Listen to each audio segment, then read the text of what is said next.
Alright, welcome back to Edina's E-Academy. This is a geometry lesson. My name is Mr. Carlson, and we are going to look at identifying alternate interior angles and then using angle relationships to set up equations and solve. This is your power standards, numbers 8 and 18, kind of a combination of both of those. So let's get started on that. Alright, let's begin by defining what alternate interior angles are. When we say alternate interior angles, what we first of all have to have is we have to have a pair of parallel sides, which we have, or lines, which we have here. We need to have a transversal running through those parallel lines. And when we're talking alternate interior angles, we're talking about two angles that are inside the parallel lines and on opposite sides of the transversal, such that one is with one parallel line and one is with the other parallel line. So that you'll notice these two angles here that I have marked are alternate interior angles. And you will also notice that they are equal to each other. We know alternate interior angles are always, as long as the lines are parallel to each other, always going to be equal to each other. Now there's another pair of alternate interior angles as well on the other sides of the transversal. So we have two pair of parallel lines. When a transversal runs through those parallel lines, you will always get two pair of alternate interior angles that are congruent to each other. Alright, so let's use what we know about alternate interior angles to solve for missing angles. If we take a look at the picture that I've provided for you here, it says find the measures of the given angles. By given angles, we're just talking about the ones that have different measures associated with them here. So these would be those two angles right here and right here.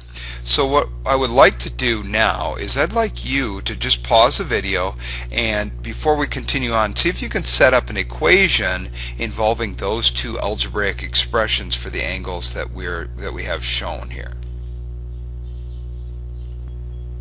Okay, why don't you check your equation, see if it matches the one that I've set up here on the screen. 16x plus 2 should be equal to 15x plus 10. So what I want to do now is I want to figure out what x is, and if I can figure out what x is, I can plug it in to my two different expressions here and solve for those missing angles. Now the two angles should be the same, so I really only need to plug it into one. So let's go through and do that solving. I'm going to start by subtracting 15x from both sides. If I do that, I have x plus 2 is equal to 10, and then I can subtract 2 from both sides. If I do that, I'm left with x equals 8. Okay, so now since x is equal to 8, I can take that value, and it doesn't matter which one I plug it into, but if I plug it in here or here, I'm going to get this. I should get the same value, and that value would be the measure of the two alternate interior angles. So I'm going to say, all right, 15 times 8 plus 10. And if I think about 15 times 8, well, 10 times 8 is 80, and 5 times 8 is 40, so that should be 120, plus another 10, which is going to give me 130 degrees. So the measure of that angle would be 130 degrees. And just to make sure that I'm right, I'm going to do the same thing with the 16x plus 2 here. So I'm going to take 16 times 8 plus 2, and see that it's equal to 130. Well, 16 times 8 is 128 plus 2, which is also equal to 130 degrees, and which would make sense. They both should be equal to each other.